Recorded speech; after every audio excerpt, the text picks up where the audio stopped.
Can we have a round of applause for everyone on stage, please? As I mentioned earlier, disruption has become a way of life. Right? This is the 8th year that SIM, we have been running the annual SIM CEO Dialogue. Past years, we have centered topics on education, lifelong learning, innovation, disruptions to economy, and even reskilling for the future. Tonight, we are privileged here, right, to be gathered for Industry 4.0, learning agility, leading change. What does that mean to all of you all, right? Before we enter, the discussion proper. My name is Kong Soon. I am the Alumni Engagement Manager at SIM. It's a privilege and honor to be on stage here with, as our MCs have introduced, esteemed panelists. And all of them have had a very, interesting industry background and experience. Okay, maybe we will break the ice a little bit. We will start with, of course, the fine-looking young man next to me. Alvin, tell us a little bit more about what you do and how life has treated you after SIM. So basically, I graduated in 2014, and I'm a trained engineer. But after getting my MBA, shortly after about 9 months or so, I decided that maybe there are certain things that I would like to explore. Some passion that I want because my passion is always in health and fitness, and I was thinking that why not, since I still have the time, why not try to explore that industry a little bit. So what I did was back in 2015, which was about a year after I graduated, I resigned, left cold turkey. So basically means that without a job, to really look at my opportunities. So what I did was I was very fortunate to be able to actually team up with a very competent ex-business partner of mine. And what we did was we actually created an online platform which tied in personal training coaches with clients corresponding entirely on the online platform itself. We eventually sold the company back in 2018, but it was a very good experience. But what actually happened after that was that I moved on and helped out with operations for VitaCare Medical Group. And currently, we are actually in the process of creating a health and wellness platform, which we are intending to launch in January of 2020. Yep. Thank you, Alvin. And what about Gerald? How life has been disruptive or facilitative in yours?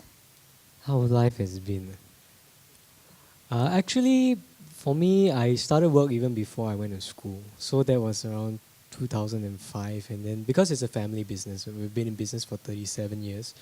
I left the introduction to the MCs already. They did a good job, pretty fine job doing that. And but basically, we are in business, and if there's business to be done, we can always negotiate and take a position. Some of my colleagues are here, actually.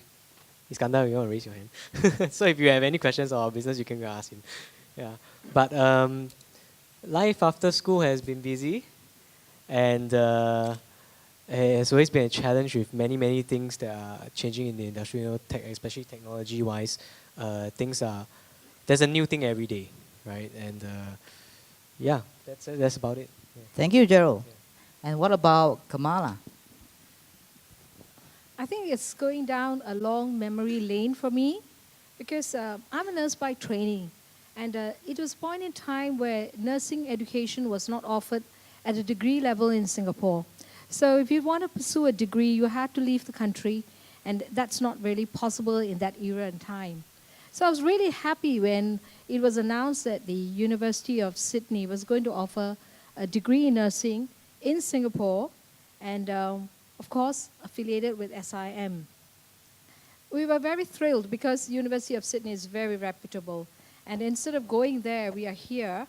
And it was a great challenge even getting into the program because the first intake was more or less reserved for people who are a little bit more senior. And I had a tough battle with the coordinator then to say that I wanted to be in the program. And they were kind, and they took me in. And my life changed after that. Because with the degree came the change in my job opportunities, and my whole life moved tremendously different. I stayed on in clinical nursing, moved to management, and I think that gave me the impetus to really pursue my education. I went on to pursue a master's and moved out of clinical nursing to education, stayed on to develop nursing education in Singapore, moved to NUS, completed my PhD, and now very much in an opportunity where I'm looking at development of the nursing workforce of tomorrow. So I think that was a very interesting step, and I'm really happy that I was able to convince the coordinator that I wanted to be there. Thank you, Kamala. We were very happy to have you also in the pioneer batch of the SIM University of Sydney nursing program. All right. We will also need to ask Mr. Seah, who's, just assumed the CEO and president appointment at SIM in May this year. How has life been disruptive for you? Okay, I think mine has got an even longer memory lane than Kamala's. So if I go further back, you reach the dinosaur age. But I just kind of, disruption is kind of was self-inflicted in my case. I joined as a young graduate out of university. I actually joined a multinational. And at the time, it was an American multinational in the 80s. I graduated with a bachelor in accountancy, but I went on to head up the technology competency group within the organization, dealing with technology, mainframes, client server, all the exciting stuff. Now, how I did it, I don't know, but it just what's important is that even though I'm an accountant by training in university, I ended up big time into computers. At that time, in the 90s, that's when Bill Gates started to get rich. Microsoft came to the picture. It was a big thing. Over the years, as I started to take on more management roles, I started to get focused a lot into organizational change management and transformation. And then you start to realize that as organizations transform, one of the biggest challenges is people, talent, skills, knowledge. And how do we get people to become better at what they do or what they want to be good at so that they can impact the organization, who then knows how to harness the technology to continue to thrive, especially today in Industry 4.0. And that, I think, remains going to be the biggest challenge today. So the disruption was actually self-inflicted, but it was quite fun, though. Thank you, Mr. Seah. We can tell that he's one of the, I would say, early adopters of the game of disruption, self-inflicted disruption. Thank you. There's a new phrase I picked up this evening. Well, we asked you earlier to poll, right, to be part of this audience. And I think, from the screen on your left and right, we see that amongst the audience here, we have a good mix, 50% odd students here in SIM, the other 50% alumni who are spread across PMETs, business owners, and others. And we also have faculty in our midst. So tonight, we look forward to an engaging evening with everybody. Okay, this is where I'm going to bring you to the next poll, whereby please fish up again your mobiles and help me by polling your answers to this one. How well has your university education prepared you for Industry 4.0? Okay, please take some time on that. And whilst you are doing that, wow, 50-50. Okay, no, maybe the panelists, you should not be distracted by the screen, all right? Perhaps I could now turn the question to you then, okay? That in your particular industry, okay, how has this whole thing about disruption, all right, digitalization, impacted your industry and necessarily your job? Please, anyone can start first. Okay, since I'm sitting on your left, so I will start first. Okay. Right, so just a quick question. Who would prefer, if you were to go and see, if you go to a clinic, you're going to visit a doctor, who would prefer to get a consultation by a robo-doctor. Can I see a raise of hands? Who would prefer a real doctor? Can I see a raise of hands? A robo-doctor? No. Okay. Okay, one. All right. So that's a good result because it means that we are still in business, lah. Okay. Okay. So how I put digitalization in a medical group or medical group setting or GP clinic setting is that all the tools that we are using, such as your CMS, your clinic management system, or even things to go with scheduling for our doctors and our clinic assistants. All these are tools, right? But how do we align ourselves in terms of digitalization is really how do we align the people, the leaders, alongside with the tools. Okay, so first we need to trickle this down and funnel this down from the management standpoint and the people standpoint. Okay, so first we need to identify all the gaps. We need to identify, what are the issues and the opportunities, especially when we are running not only one clinic, but rather a few, right? How do we better enhance communication? How do we better enhance patient service, amongst the group as a whole, all right? And here comes the tool, which is a holistic, a comprehensive clinic management system, right, or CMS. And we actually dabbled with a few clinic management systems, and we realized that one of the ones that really worked for us as a group, because we are located in various locations, is something that we can actually remotely access, something over the cloud. And that was exactly what we are using at the moment. So say, for example, if this particular patient were to visit one of our clinics, and on another day decided that, actually I'm near another VitaCare clinic, why not I visit that particular clinic itself? Okay, so there will not be a disjoint. Like for example, when the patient comes to this other branch, all the patient's medical records and all the case notes will actually be reflected on the system itself. So the sort of synergy is seamless, and the doctors will be able to discern what are the previous medications that were being prescribed, and how to move forward with the day's diagnosis. So that is one. And another thing that we pride ourselves on is the fact that we are continually engaging. We try to engage our patients by the fact of content. We are very strong, and believe very strongly in content development, right? So one of the things that we are moving ahead with, especially with the sort of data that we have, is the sort of content that we can develop that is relevant to our patients. So of course, the engagement tool that we use for this matter will be social media, will be of course our website, and the data comes from our CMS, our backend. Okay, so basically we will see that, what is in this particular location, what sort of patients, what is the demographics of the patients that come to us? Are they young children, adults, seniors, and what sort of diagnosis? So with this sort of data, we are able to mesh this sort of data with relevant content that we can share with our patients to better engage them. Yep. Our other panelists, please. So I think you've heard what is from the other end. As an educator, the whole curriculum is more fluid today. So you have to make sure that the training is going to have future-ready students going out there to the workforce.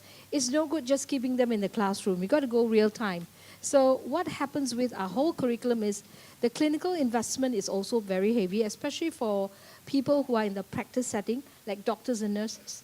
So it mustn't come as a surprise when they go to the workforce. So if you're looking at technology that's being introduced in the healthcare sector, which is moving tremendously quickly, then for us as educators, we have to keep in tandem and relook constantly. So at one period of time, your curriculums are being reviewed every 5 years, but that doesn't happen anymore. So you have to keep in touch with the industry, and you've got to go back. And sometimes you will realize that every 2 years, every year, there might be a need to have a quick reform. Sorry, maybe could you repeat the question again so that maybe it refreshes in their mind as well? What was the question?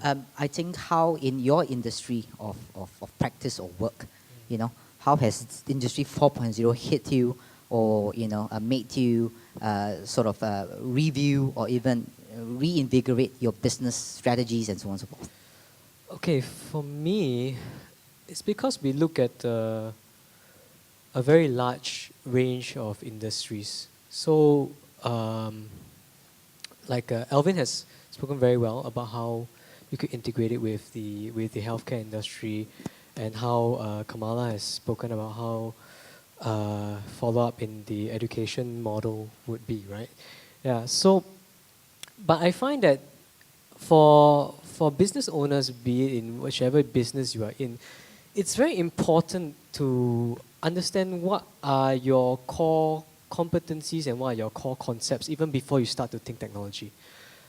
Because if you don't, you definitely don't have your processes in place, you don't know where your gaps are, you don't know what problems you have with your manpower and all that. And I'll go further to say that even before you start, and I think SIM CEO knows all this very well, that it really depends then on all your pre-building of your wireframe before and your blueprints before. Then you can start to select the technology tools that you want to use, right? It's different for different industries, it's different for different companies, it's different for different people even, right? You know, for businesses, maybe you talk about the tech tools, you have issues of ownership on the IP, you have issues on whether you use the cloud, you have issues on whether you use the in-house server system, you have issues of cybersecurity, who is owning what, who has access to what. Those are very important things when you talk about technology. Of course, everyone wants the speed, convenience, the accuracy, the number one service to be there from whichever company they are getting services from. But this must all be tied to the core concepts and competencies of the business that you are running in the first place.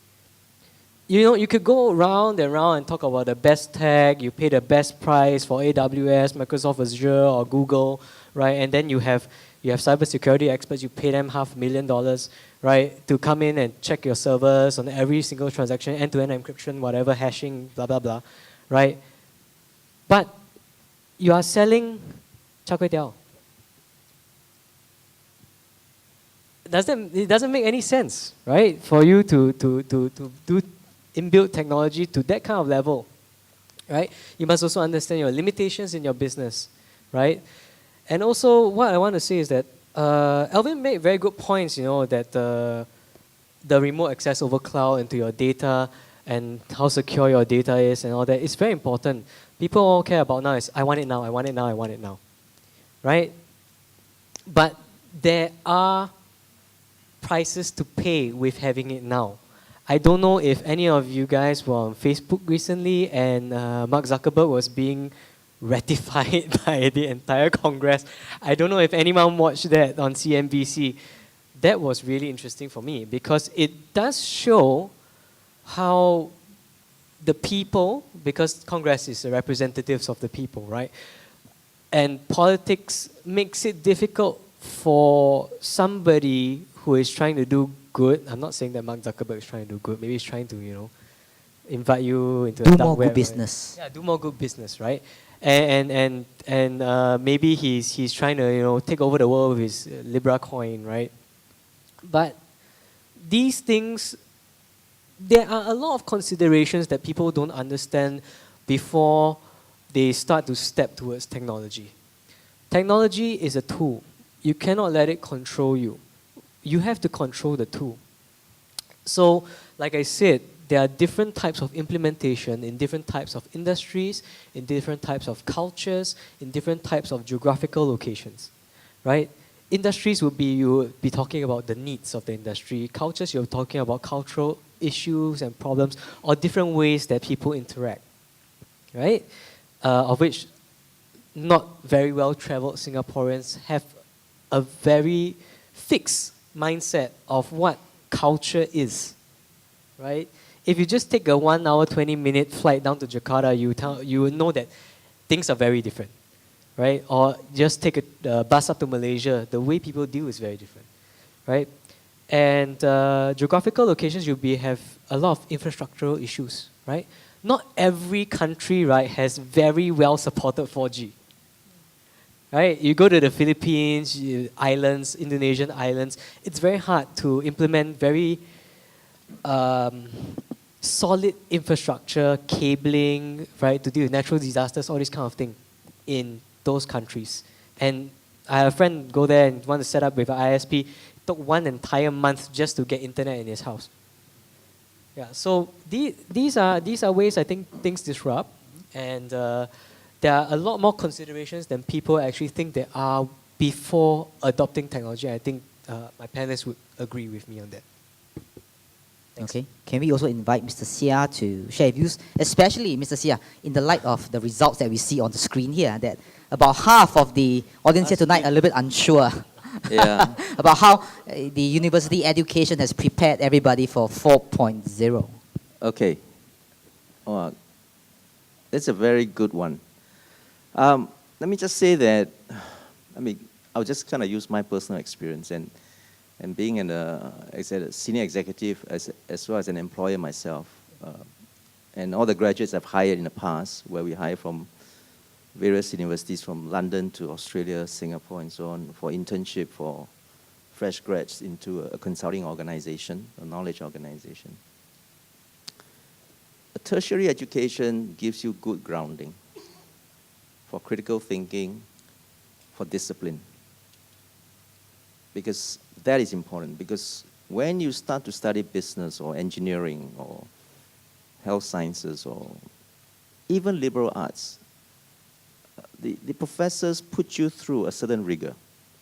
And you realize later on that becomes very useful. When you start to deal with some challenges and when you have to rely on your own intellect and your ability to grasp concepts. Then you look at what's happening today.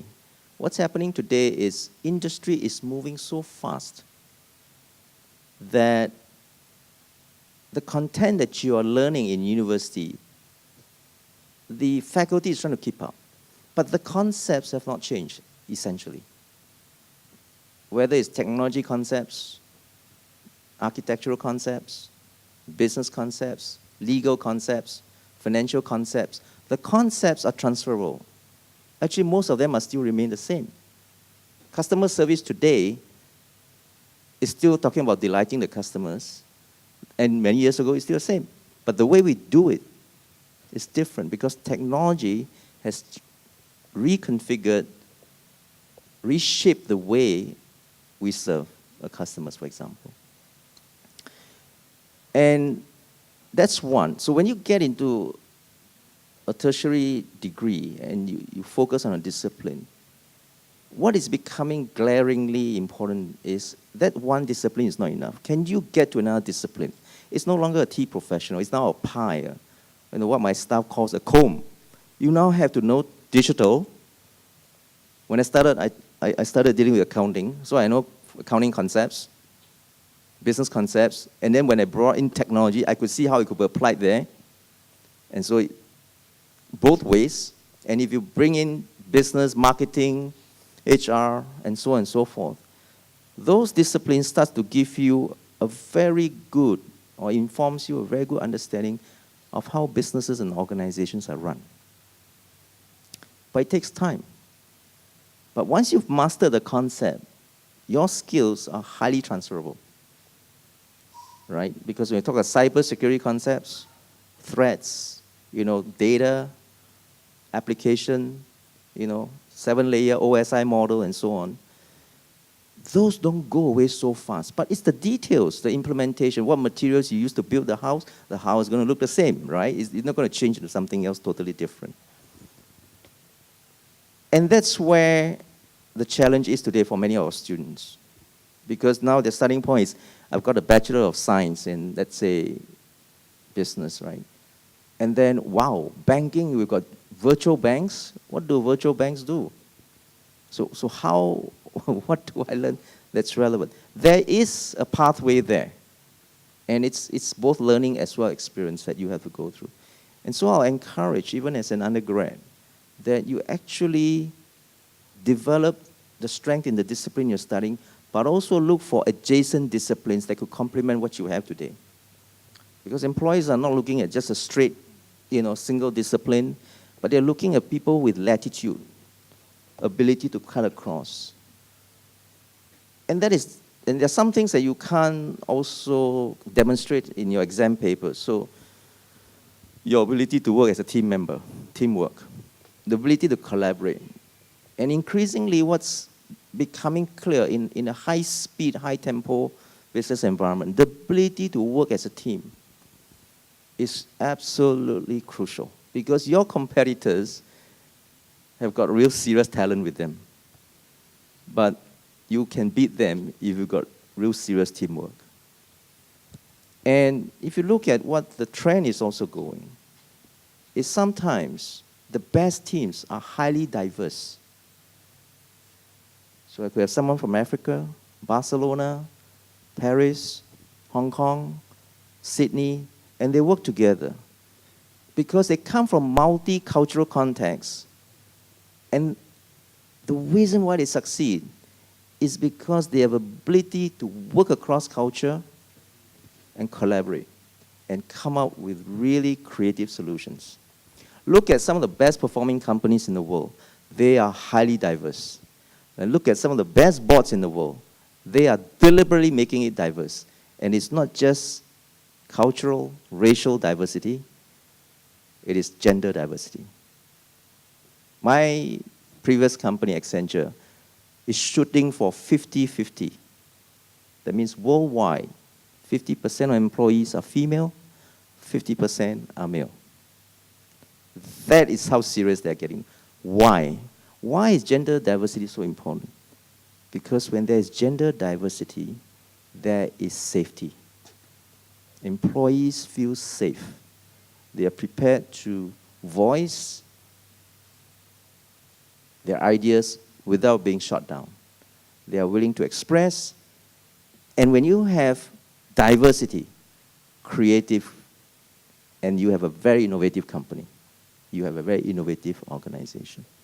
Now, this is where the world is heading, regardless of whether you are, getting into 5G and, super bandwidth that's coming your way. Bandwidth is almost free now. It's unlimited.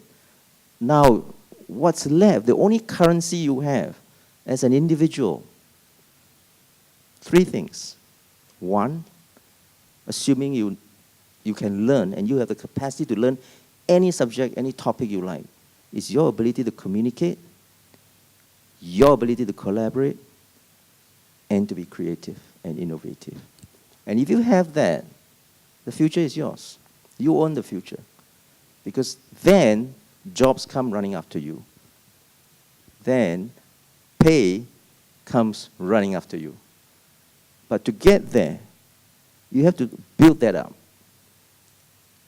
and pursue that goal or that purpose that you want. I get onto a lot of CEO conversations, in addition to my colleagues here, StarHub CEO, Singtel, and some of the banks. And I always ask them this one question. One question. And before they ask, I'll tell them what the answer is. The question is, what is the scarcest resource in your organization today that you're struggling? What's the answer? Talent. People. Standard answer, I can't find enough people with cybersecurity skills. I can't find people with design thinking skills. I can't find people who is kind of help manage, the team and da. It's not that they don't have it. It's that they have parts of it in the organization. Their individual employees have got parts of it, but they have not developed that. They have not clarified that what they need to be good at. They don't feel safe in doing that. And I think if we can do that, I think, even for Gerald and Alvin, they're running business.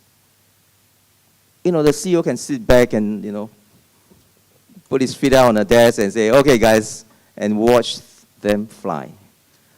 But to get there, obviously, it's a lot of leadership, it's a lot of work, and to get our people to understand that this is what you got to get to. This is what the world is going for.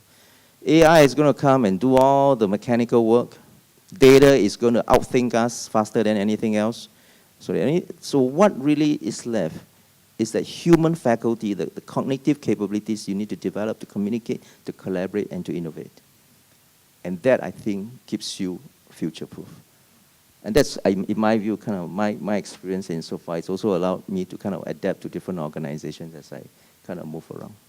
Thank you, Mr. Seah, for sharing those very insightful thoughts. I'm going to bring you now to a couple of infographics, right, compiled actually by the World Economic Forum, okay? On your screens, left and right, you can see they have forecasted 2022 skills outlook, all right? Which are the skill sets that are growing and which are the skill sets that seem to be declining, okay? If you focus on the left-hand side, the blue column, right, the top 10 growing skills, okay, you see those there. And I think some of those, actually quite a lot, were covered by our 4 panelists here, all right? And if you zero in on number 8, emotional intelligence, and you remember what our lovely MCs announced earlier the evening.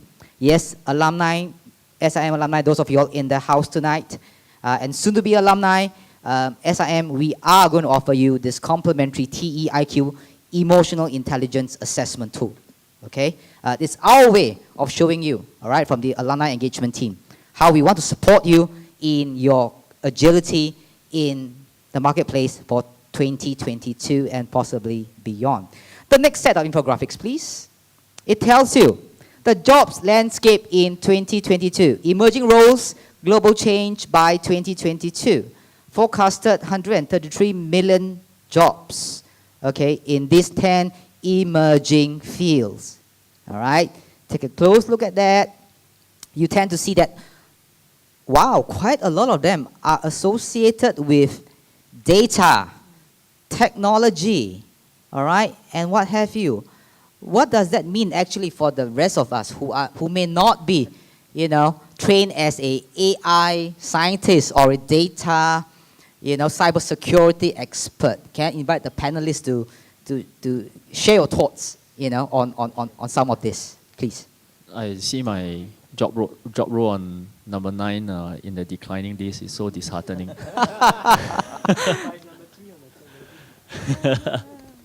No, I personally feel that with AI, with big data coming up, people shouldn't be afraid about this sort of various new perspectives that are coming up, but rather to embrace them and see how you can work side by side together with them.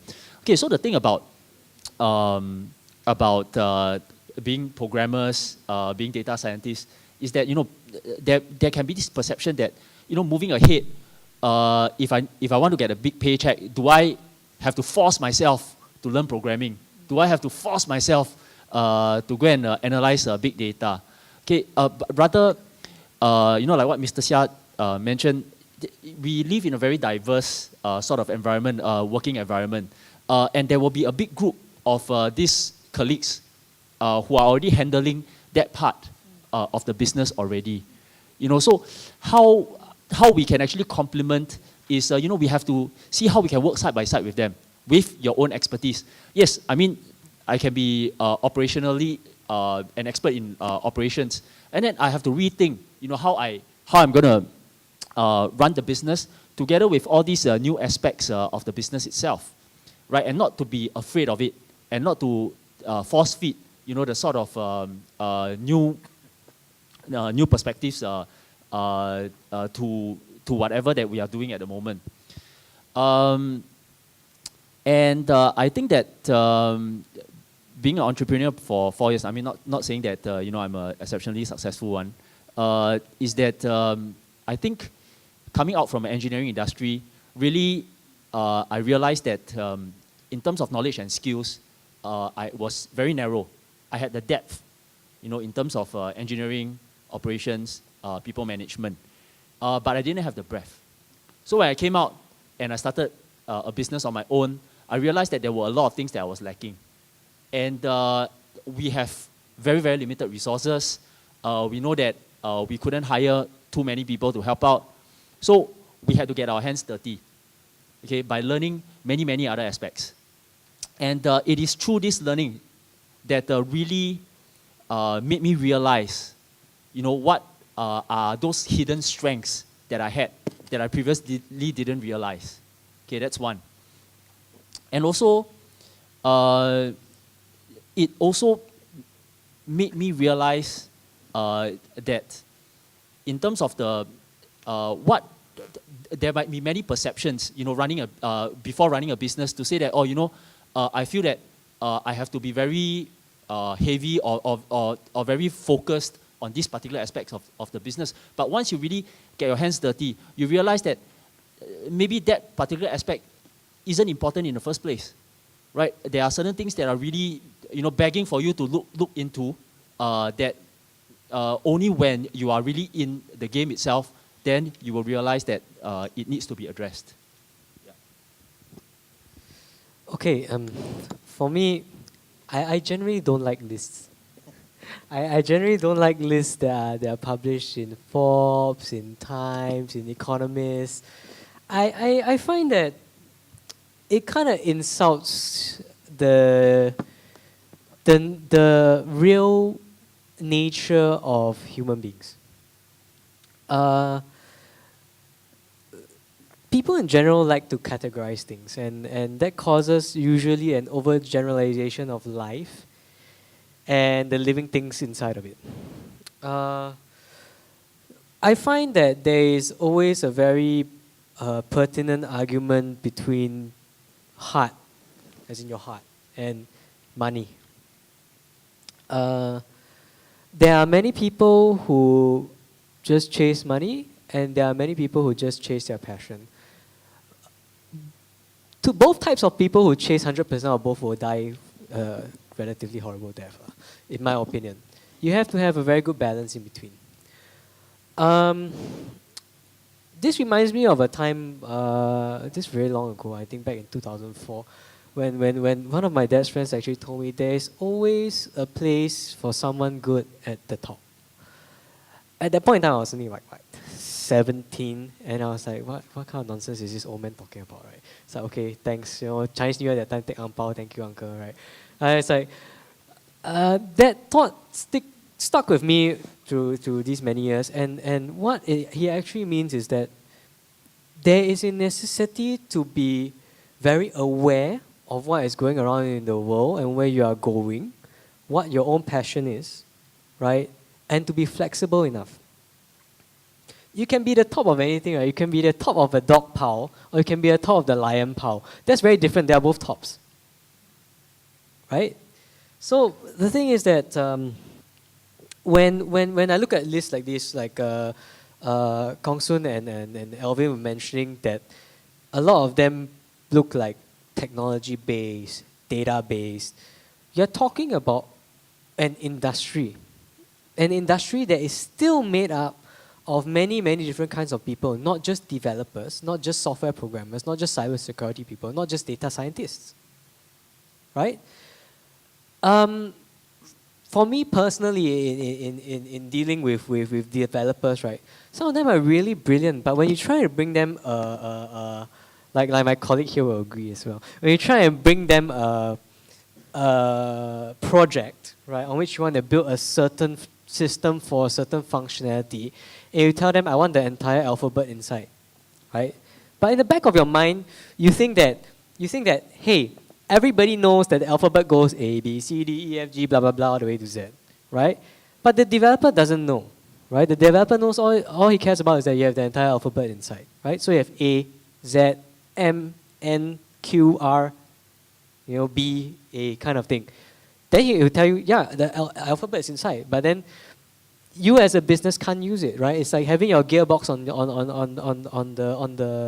the window shade instead of the side of your hand, right? So these are things that I find are eclipsed by a lot of these lists that overgeneralize and oversweep across the entire thing. That a lot of young people get very, very, very disheartened by lists like these.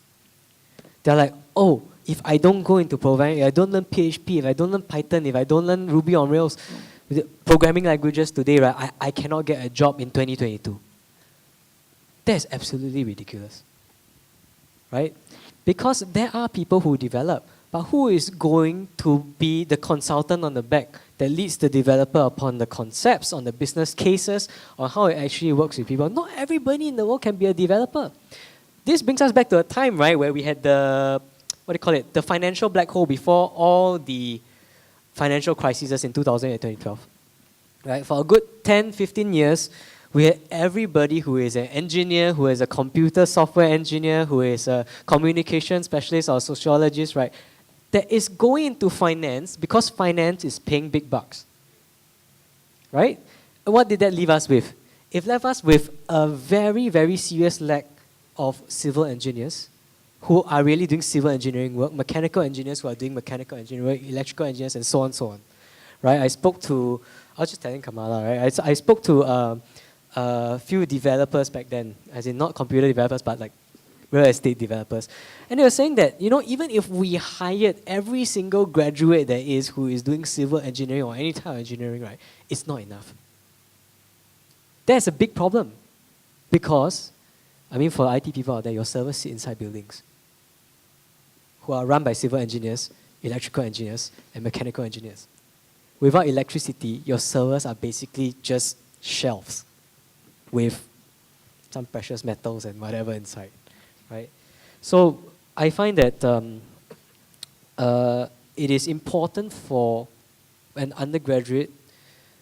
Okay, it's a bit hard for an undergraduate to understand what their passion is. I have friends when we were back then, I want to be a chef, but I'm taking an accountancy degree because my parents want me to be an accountant. Okay, right? But after that, straight away, he graduates, he's on the next flight to New York to work in the kitchen as an apprentice because he knows his passion to be a chef, right? But I would say this is like 5 to 1% of the entire population. You're going to go through few jobs before you start to realize, right, that you don't like this or you don't like that. And then you start to filter it down and it's like, okay, actually I like this, right? But to survive and to get there, you need to be very flexible as well in your thinking and be very aware of the surrounding around you, what is actually happening in the world. That is very important. I think when I'm looking at this list, what draws my attention is the World Economic Forum, because I'm in the healthcare education industry. So if you're going to talk about the 10 emerging and it's all focusing on technology, healthcare is also going to embrace technology in the way we're going to deliver in the future. Because we talked about, no matter where you go, it's the concepts, it's the principles. But we in healthcare, we're going to use technology to enhance and enable our work. It's going to be a time where we're going to have shortages. And we discussed, are we having a shortage of healthcare providers in the workforce? It's going to happen because the healthcare scene is changing. Care is getting more complex. You need more people. But at the same token, I think this is where technology is going to come and enable us to be more focused and to bring that individual closer to the patient and let technology do the job. So it's interesting. I keep looking at this and I say, why isn't healthcare on the list? In fact, I'm very glad, healthcare is not on the top 10 declining. Because all of us, Kamala, we need healthcare and nursing. So it cannot be on that list. If that's on it, I wouldn't have used this set of infographics tonight. I kept looking at that list and I said, something is missing. Mr. Siong, any thoughts on that? Yeah, I can speculate or hazard to guess that this comes from the way they look at how large companies operate. You look at large global companies, Huawei, Amazon, Apple, Google, Facebook. The large companies, big tech, they set the pace. They set the pace. They decide how the market structure will work, how supply chain will be configured, because I've got data, I've got digital processes, and I set the pace so that my competitors get left behind. So if you are someone in World Economic Forum, you're trying to see into the future, you sometimes maybe put a telescope on these large frontier companies. A good example is Grab, Uber, right? Those would not have been possible without the app, as a platform, or iOS as a platform, or Android as a platform. Platform business models came along, and they could scale at speed. And suddenly, they disrupt the market. And suddenly, the regulated taxi service is under threat because they've reconfigured the way service is delivered in that market. And guess what? They're going driverless. They're going autonomous, right? So what's going to happen to the drivers? That's a deeper level of disruption they're going now. There are hundreds of AI startups in the US today that are going after investment banks, right? You don't need investment bankers to tell you how to invest. They put you into a robo-advisor, some AI, and they will outperform, and they can tell you that they will outperform the best investment advisors or fund managers. And they look at that. But the world doesn't move as fast, and I think what Gerald is trying to say is it doesn't move that fast as well. I mean, I don't know how fast you will get there. All right. All 28,000 bus drivers in Singapore are under threat if the autonomous bus comes along. Now, if we say that, then AI can do investment, AI can also do audit. All right? Put your SAP system, put your Oracle system, and 100% audit. It can tell you where the problems are, who is doing funny things, and it doesn't make mistake, it doesn't need coffee, it's 24/7. And no MC, okay? It knows where Kong Soon has been spending most of his time in June summer break, okay? And he can give a report to the PCEO to look at. And so what we have is a certain tendency to therefore project forward using these data points. It says, oh, now it looks like we're going to lose this job, we're going to lose that job. Yeah, but we're not sure how long the time it will take to do it. Maybe it may change. And second, we don't even know what new jobs are coming up, right? So 10 years ago, 6 years ago, social media analysis is new. You haven't heard of it, right? You all know what SEO stands for? What? Search engine. When did it come up? How did it ever become such a booming business to do something that didn't even exist 6 years ago? It's crazy. So, yes, I mean, I tend to go, agree with Gerald and Kamala. I know that sometimes these things are kind of trying to kind of project outwards. But what's evolving is, whatever the jobs that comes out, that get invented, they will find a way to find people with the skills to do it. And so in my conversations with many of the industry leaders and so on, they don't think it will replace the human. They will transform, they'll change the way work is done. In fact, what you do, you will work a lot more with technology than what you are doing today. And the job doesn't really go away. It just goes up. And you may end up doing more with less. So that's what I think, my sense is, having graduated in the 80s or having seen this, but we know that exponential is the theme of the day. But that's my personal take. Thank you, Mr. Seah. Earlier, I promised you that we are going live to the region. Now is the time, right? The influence shifts from the stage to you, the audience. Whether you're live here in SIM Singapore or in the region, we have you out there in China, India, Vietnam, Myanmar, Malaysia. Okay, this is a time we're going to bring you back to Slido, okay, where we invited you earlier to post some of your burning questions you have there amongst you, okay? Audiences here with us at SIM, I invite you also to feel free to vote for which of the questions you think, are most burning that you want the panelists here to address tonight. Or if there are no questions on there that really you feel is burning enough, please shoot up your hand and we will bring the mic to you. Okay?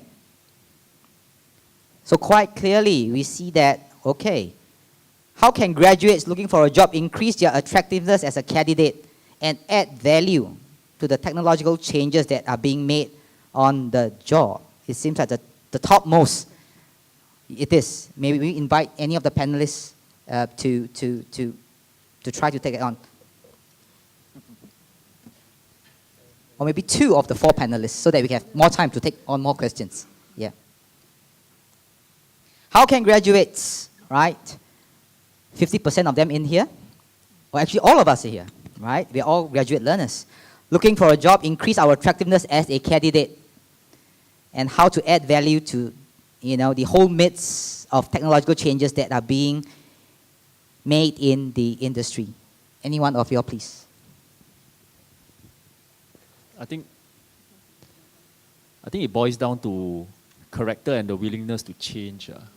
So like what Mr. Seah mentioned, right? The concepts will always be the same, okay? But rather, it's the technology that will change. It's the framework that keeps on evolving, but the basic concepts are the same.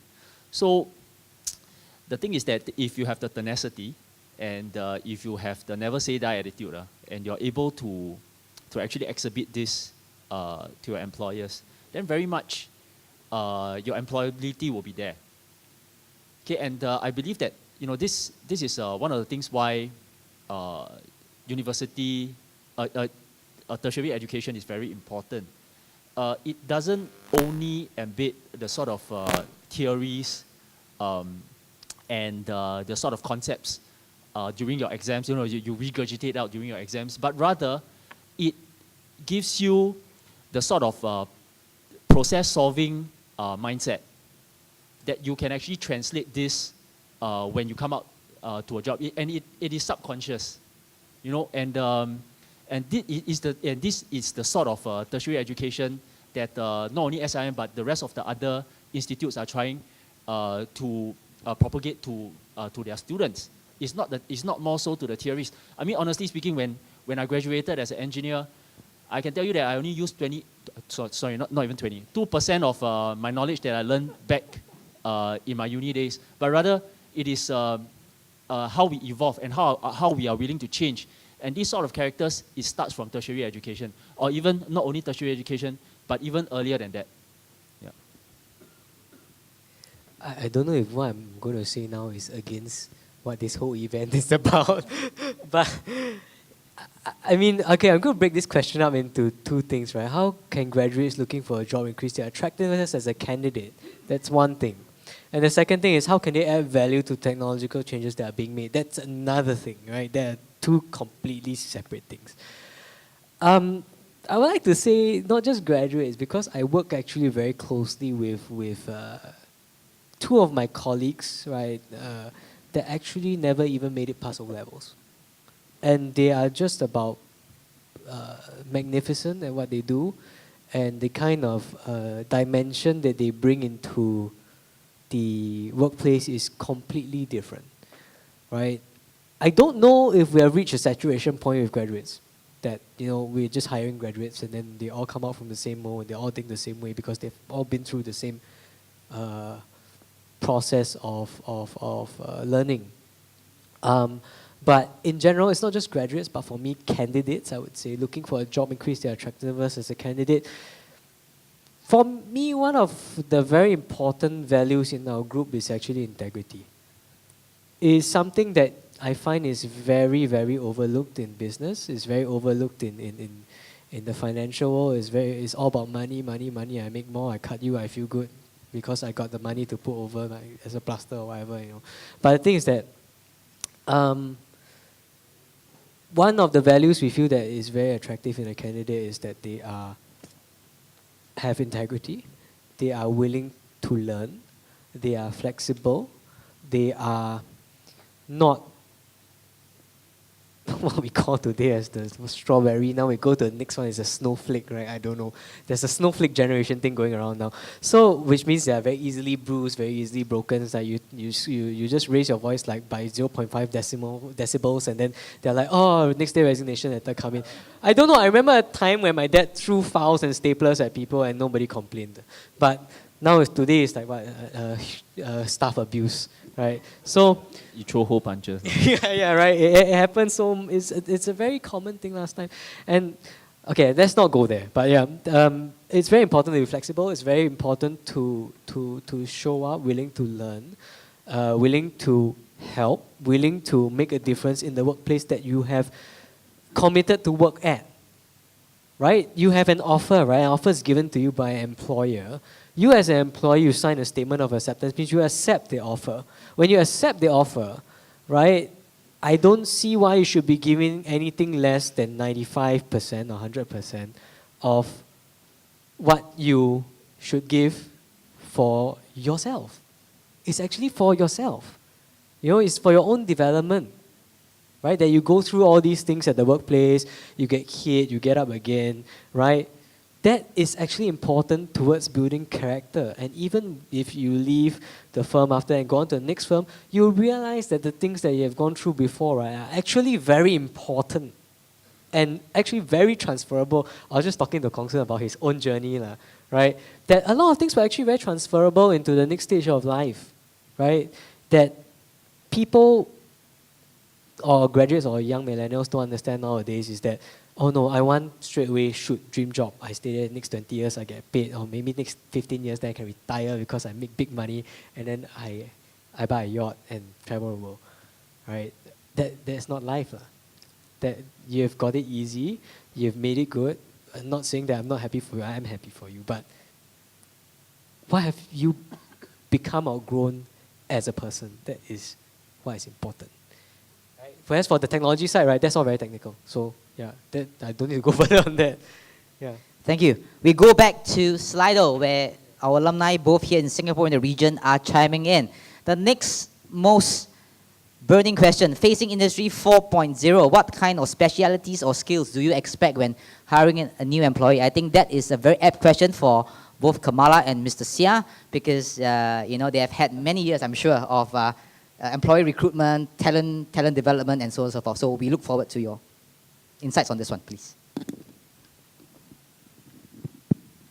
As mentioned, I'm with education. So we always say the industry wants future-ready graduates. That's what they always tell us. But no matter how you try, when the graduate goes to the workforce, they stand there in front of you as a novice. And so we have to also have collaborative discussions with our industry partners. Given time, given support, and that environment, people will be able to grow and develop. So to expect everybody to be hitting the road day one is going to be a great challenge, especially when they're in healthcare. But on the other side of it is, as I mentioned earlier, curriculum also has to be fluid. We can't be away from what the healthcare needs are. So both the education sector and the industry, we work very closely. But one of the skill sets, I may want to take this forward, is when you're out there in the industry, that environment is not going to change for you. It is going to be the graduate will have to take realization that I have to make that first step forward. So what do you really want? What are we looking for when we're hiring people?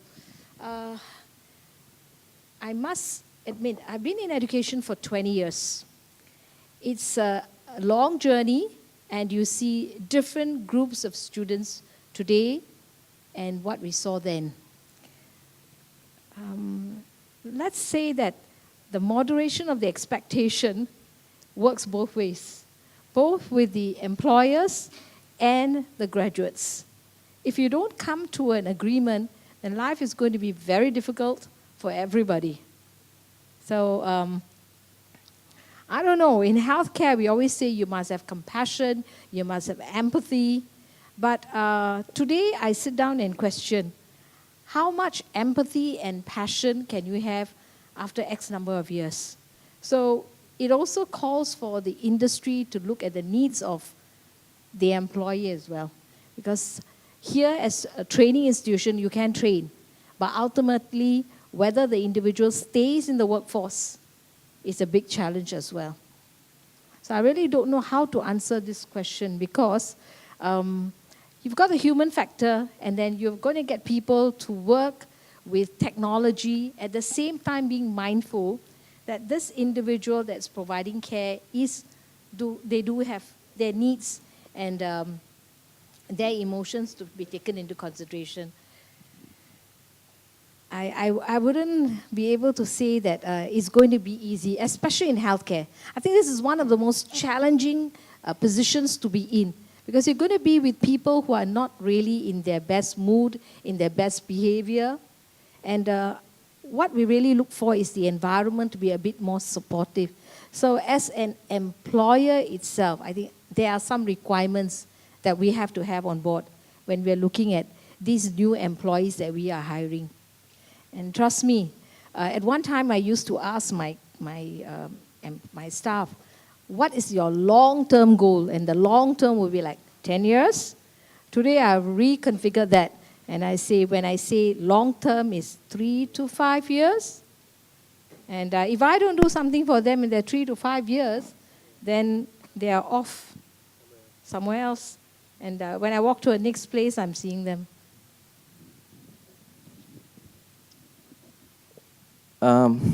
My take of this is, the tendency will be to look at things like functional competencies, technical competencies, and I'm a good technical architect, I'm a programmer, and should I get into data analytics, should I get into data science, and so on. Yes, to a point.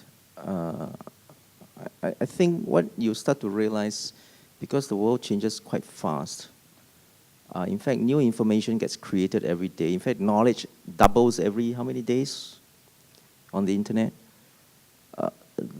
The one skill I think is most important is learning. It's how fast can you learn? Are you able to unlearn, relearn, habituate, and make it into successful habits? Then, whether it's this, a job in data science and in supply chain logistics, and whether it's industry or horizontals and so on, it's a function of your ability to learn. I know Satya Nadella, Microsoft, any one time has got 20 books open. He's reading multiple books in different disciplines because he's trying to make sense of the world, sense making. It's how do I move forward? Even as an individual, as you try to find a job, the best career for yourself, you need to learn what the other industries are doing. You need to know what healthcare is, what's happening in healthcare, what's happening in construction, property development, in healthcare services, in digital, and so on. And then you have to make sense. Now, making sense is a form of learning. How do you make sense of it, and how do you move forward? And when you're in an organization where the CEO is also going through that process, how helpful can you get? You can actually be very helpful because you help the CEO or your boss actually make sense because things are not so clear. And the worst is always, the worst thing is, you stare into the future, it's okay, where will my business be in 3 years' time if we're seeing these trends developing, emerging, and my competitors are doing this and the market is doing that? We have to start learning again. The rules of the game, the market rules have changed again. I've got to learn and learn and learn. There's another skill I think is quite universal, and I think you can try it. All it needs is your effort. And it's a personal thing that I kind of learned over the years. And it is this. If you're going to rely on your effort, in your skills, in your knowledge, to get the job done and impress your boss, it's unlikely to happen. Yes, to a point. What most of our young people do not spend a lot of time on is to build your network. Get to know people from other industry, important people, not so important people, people with deep specialties, people in other domain, because you can leverage on that. Because you don't have to know everything yourself. And you need them, you call them, ask them for help. That network is your power. You can't. I mean, even today, if I'm running SIM, I'm constantly reaching out to my peers, friends, associates, who says, how do you deal with this problem in your company? How do you deal with this issue in your industry? Hey, that could happen here, we could try it here, and so on. And suddenly, your knowledge, your circle of knowledge, is much bigger then you yourself actually know. But you need to put in effort to build that network. You got to be so good at it. You got to, I think you have to be very passionate about it because it's good for you. And those who know you, they're good for them too. And then you become better at what you do. Thank you. Now we turn our attention now to you, members of the audiences. I hope that you have got a lot of food for thought in your minds going. This is the time that we want to open the floor to you. Anyone, with a question to pose to our panelists here.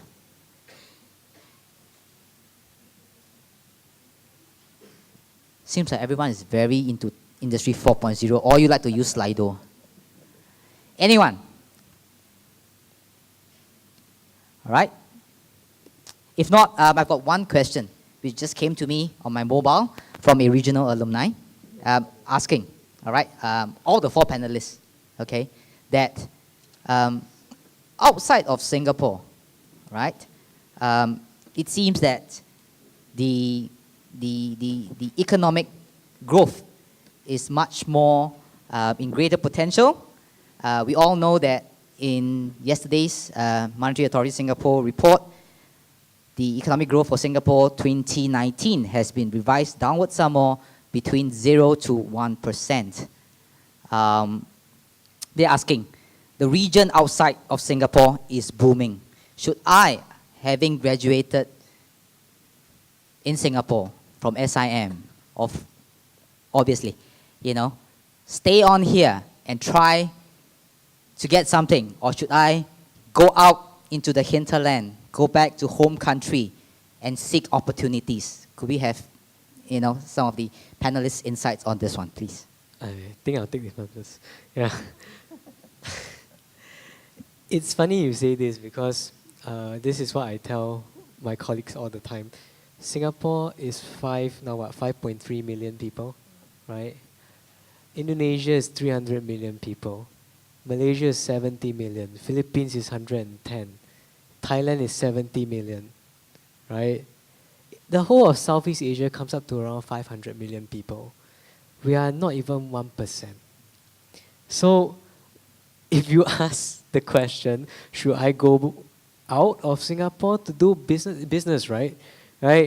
Or to get a job, right? I can tell you, right, that the opportunity out there in the region is there, but you will face a different kind of challenge. Singapore is very step by step, very systemic, right? You got I apply for job, I got this qualification, I should get this percentage of possibly getting hired by this company, right? But the thing is that overseas, right? I was in the Philippines, right, and talk about weight stuff, right? And I have 2 people serving 1 table in the entire restaurant, which means that in the restaurant with 30 tables, I have 60 waiters excluding kitchen staff. In Singapore, you get 2 waiters for like the whole restaurant, right? I mean, we've all been there, right? It's like trying to get a waiter, cannot get. So, job opportunity and job abundancy in these countries is very much out there in other countries. You may need to rely a bit on your network and connection to get somewhere if you are looking for a higher paying job. But if you're looking for a starting block, I would say if you had the opportunity to do so, do so. Because it's at a point in time where you're younger, you don't have family yet, you can travel, money is not so much of a very big factor, right?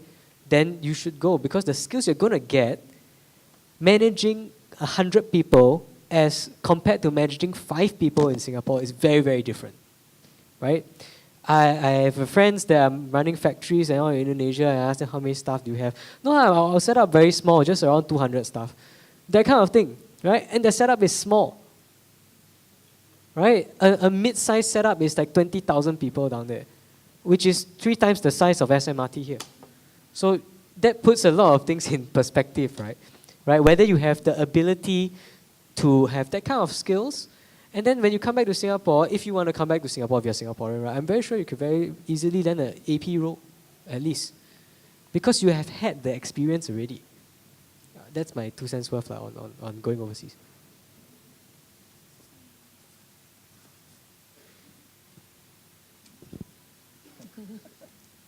Actually, I beg to differ a little bit with Gerald. I think Singapore is a very good starting point, and especially with Industry 4.0, the fourth industrial revolution, technology has actually brought us even closer. So if you can see a lot of SEO companies, SEM companies out there, even designing firms, they don't only serve Singapore as a market, but rather they do a lot of businesses in the region as well, Malaysia, Indonesia and whatnot. And by working with these sort of companies, these not say entirely multinational company, but regional companies, right? You get a sense of the working culture, the working environment in the other countries as well. I mean, maybe in a certain stage of that employment itself, you will be able to fly over to that country to actually immerse in their environment. So I would say that if there's an opportunity to stay here, maybe it will be good, and it will be preferable if there's an opportunity to actually work for regional companies that serve countries not only in the Singapore environment itself. I'll just say a few words here. GDP and employment are getting to be decoupled, because what you realize is even as companies grow 10 times the revenue, they're not going to hire 10 times more headcount because they're growing through technology. So a good example is WhatsApp, 50 employees at 1.6 billion market valuation when it was acquired, right? So the ability of a company to grow that supports GDP growth, they're going to do it on sheer productivity using technology. Then the question is, what kind of jobs do they have? Because that's what you're going to be interested in. Versus, let's just say SMRT, right? Highly manpower intensive. They have like, I don't know, thousands of bus drivers and stuff. But the revenue is 2 billion, right? And how much they make. Now, if they want to drive more buses, they've got to hire more drivers. Now, you've got two types of business models that's coming on stream in the world today. Those that are highly technology driven is going to scale so fast and it's going to push GDP growth. But it doesn't result in employment. It doesn't create that many jobs. What they do create are deep jobs, deep skills. And that's what they're going to be looking for. The rest will continue to be there, right? Because disruption takes a while to happen. But hopefully, with enough time and our people learning fast enough, they can keep up with it. And what you realize is because of the way we are doing it, the kind of jobs we are doing here would be very different from, let's say, jobs that are doing in Myanmar, for example, or even in Vietnam. Because they're going through that transformational curve that we have already gone through. So here's the dilemma, right? You could take a job in Vietnam and be a manager, but you realize when it comes to Singapore, the manager does different things here. It's a different kind of a job content. And especially in a country that's short of manpower like Singapore, we're going to have to look at really, really training everyone to be that much better, because there is no other headcount to hire from. We have to make them really good. And that's what we have to do.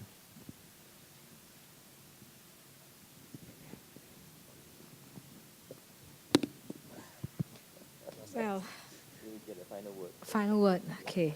I think I would say that you want to go out of Singapore is just for an experience. And from what I have seen with my graduates who have gone abroad, thinking that they're going to see a very different healthcare system, most of them have been disappointed. Because healthcare in Singapore is very, very of high standards, really. So they've gone, they've seen, and they're back, which is what we want. If not, we will have to, of course there's reliance on people who like to come to Singapore, in fact, and work. Because what they see back home is not what they would have expected. So we're looking at another aspect here. We are always challenged by saying that in the healthcare industry, we do have a proportion of people who are non-Singaporeans. Well, that's bound to happen. And we are really looking into developing a very strong core of local healthcare professionals, working there but taking time. Thank you. Thank you, our panelists, for your insights and the responses to our alumni questions, both here in Singapore and the region. If I may sum up some of the discussions we've had tonight, I think it's quite clear that whether Industry 4.0, 4.1, 4.2, 5.6, the importance of being agile, all right? The importance of continuous learning, all right? Being able to pick up critical thinking skills, able to pick up multidisciplinary skills, able to have latitude, and diversity, right, in terms of your learning, in your knowledge, okay? The ability to work in teams, all right? And more importantly, I think all four panelists have resonated on this one, that the importance of not only having the head, which is having that reality of things, but also the heart, the passion in what, you truly believe in, what you want to do, all right, over above what you are studying, okay? Because lo and behold, all right, the industry going forward will continue to be influenced, all right, and swept by technological advancements, developments. The World Economic Forum will continue to put out reports like that next year. So next year I will not use World Economic Forum. I might use maybe the United Nations or the European Union. But I think the important message tonight for all of us here, okay, whether you are a student of SIM, an alumni of SIM, or a corporate industry partner of SIM, okay, all right, do see technological disruptions, development, all right, as a boon rather than a bane. Ride on it, enhance your delivery of your products or services, stay true, all right, to your true north, all right, your values, your value system. I think that the panelists shared about that. And most important of all, do good and to see how, all right, your work, regardless whether you're in healthcare, you are in education, you are in corporate services, you're in allied care, manufacturing, fintech, what have you out there, all right, to benefit the community, all right, make things better in society, in your country, in your nation, regardless of here in Southeast Asia or larger Asia, okay? And on that note, it's been a pleasure having our 3 or 4 very esteemed panelists. Please join me in showing our appreciation to them.